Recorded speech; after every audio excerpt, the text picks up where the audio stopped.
As our society continues to struggle with problems of social injustice, it's important for us to think about how our faith informs our response to these issues.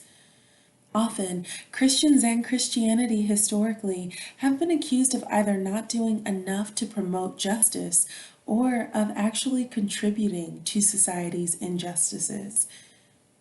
I spent some time talking about an example of a church from many generations ago that made the wrong decision when it came to challenging racism within their congregation.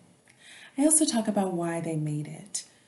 With more time, I would have loved to talk about the Christian communities that made the right decisions and took the right stance, even before it became popular to do so.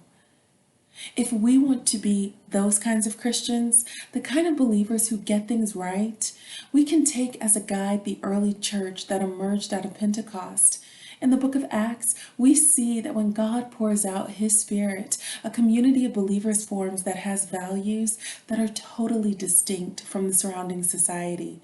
We see people being transformed and being willing to allow the walls between them to crumble.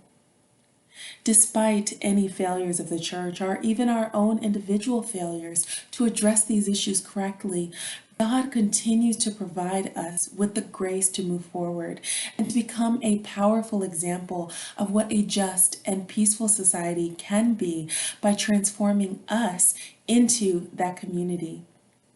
If we allow God to change us, to challenge our priorities and our outlook, if we give ourselves to the work of being a community that embodies Christ's teachings, then we will always have a good word and a good example to present to the society in which we live.